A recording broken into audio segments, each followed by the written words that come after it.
dadka hay-adaha oo NGO-yada dadka ayagaa soo barakacsho $1 ku soo horqaadaan. muuse suudi oo weerar culus ku qaaday Mahad Salaad sheegayna in dalka wixii la rabo laga sameysanayo sanatarada aqalka sare oo diiday ansixinta sharciga qaxootiga. wasiir fiqi oo wajigabax kala kulmay aqalka sare ee dalka iyo dhacdooyinkii ugu waaweynaa ee maanta ka dhacay xarunta aqalka sare ayaan warkan ku falanqayn doonaa. qodobadaas iyo kuwa kale eegi doonaa, balse marka hore u diyaar garooba hordhaca qodobada warka aad daawateen oo dhameystiran. aynu ku horeynay muuse suudi ayaa weerar culus ku qaaday Mahad Maxamed Salaad sheegayna in dalka wixii la rabo laga sameysanayo. senator muuse suudi yelxow oo kamid ah golaha aqalka sare ee dalkan Soomaaliya qaybna ka ahaa kulankii maanta ee senatarada ay ka yeesheen akhrinta koobaad ee sharciga qaxootiga qaranka oo wasaaradda arrimaha gudaha ay horgeysay golaha ayaa weerar ku qaaday taliya Mahad Maxamed Salaad. muuse suudi yelxow ayaa waxa uu sheegay in dalka dhibaato weyn ay ka taagan tahay isla markaana ay u muuqato in taliya Mahad Maxamed Salaad waxa uu doono uu ka sameysanayo dalka ciduu rabana uu iska xirayo.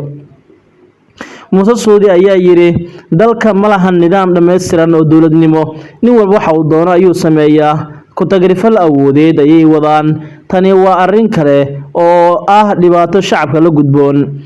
taliska nabad sugidda haba ugu darnaatay ayuu yiri dhibaatada ugu weyn iyaga ayaa wada, wuxuuna sheegay in ay dadka ku qasbayaan waxaysan awoodin, sidoo kale dadka iska xiranayaan. cid ka aragti duwan oo wadankan joogi kartaana ma laha ayuu yiri muuse suudi, isagoo sheegay in Mahad Maxamed Salaad uu niisa ka dhigay meel lagu handado loogu cagajugleeyo shacabka Soomaaliyeed.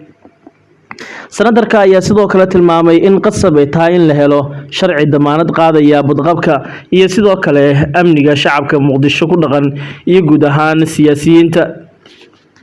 taliyaha NISA Mahad Maxamed Salaad ayuu ku eedeeyay in NISA uu ka dhigay meel qoyskiisa oo kaliya ku tagrifalaan, isagoo sidoo kale tilmaamay in waxa ka socda gudaha dalka ay yihiin wax saameyn weyn ku leh guud ahaan dalkan Soomaaliya.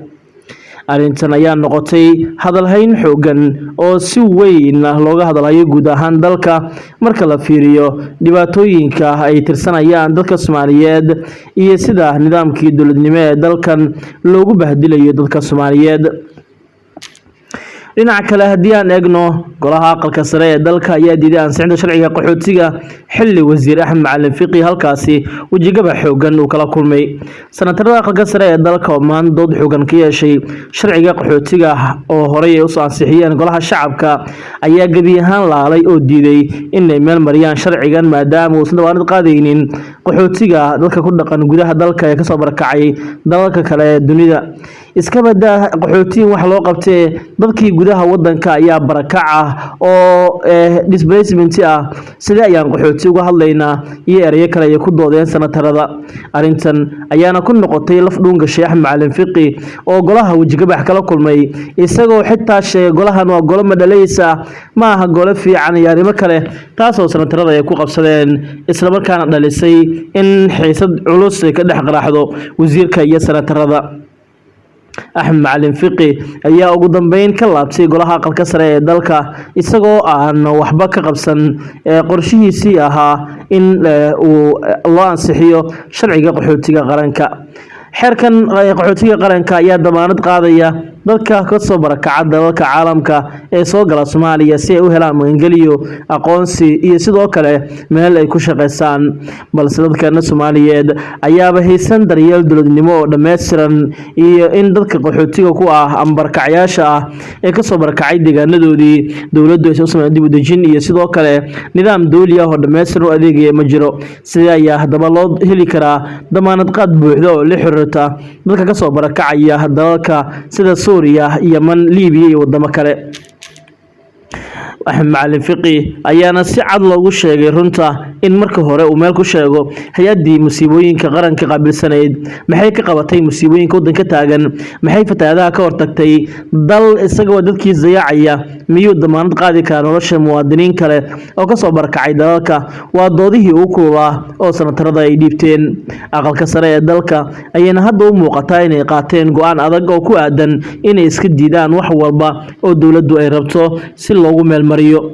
Hore waxaa loogu andacoon jiray dalka ayuu muhiim u yahay, deyn cafinta ayaa ku xiran, amniga ayaa ku xiran iyo arrimo kale, balse Fiqi maanta wejigabax ayuu la kulmay. runta ayaynu sheegeen sanatarada iyagoo gebi ahaanba diiday in ay meel mariyaan xeerkaasi.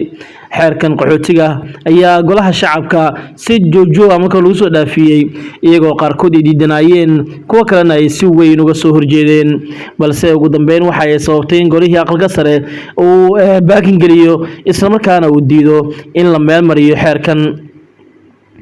xogaha ayaa sidoo kale tilmaamaya in wasiir Axmed Macalin Fiqi uu hadda dib uga laabtay kiiskan uuna qorsheynayo inuu kala furo sanatarada aqalka sare si ugu yaraan qorshihiisa uu meel maro. lama ogase sida arrintan ay ku suurageli karto iyo sida ay aqalka sare ku aqbali karaan in ay meel mariyaan xeerkan xilli ay intooda badan iska diideen in sharcigan ay meel mariyaan.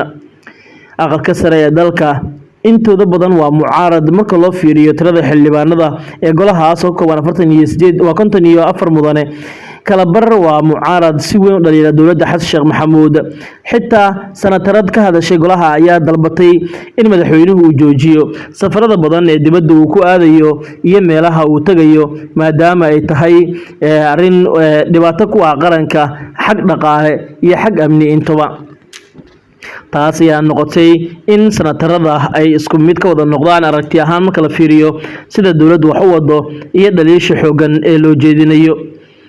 dhacdooyinkii ugu waaweynaa ee maanta ka dhacay xarunta aqalka sare ayaa sidoo kale waxaa ka mid ah in la weeraray hay'adda maareynta musiibooyinka oo uu gudoomiye ka yahay Maxamuud Macalin oo isagu ah wiilka madaxweynaha marka la fiiriyo sida uu u shaqeynayo iyo in deegaanadiisa oo kaliya wax siinayo halka deegaanadii kale aan la haynin.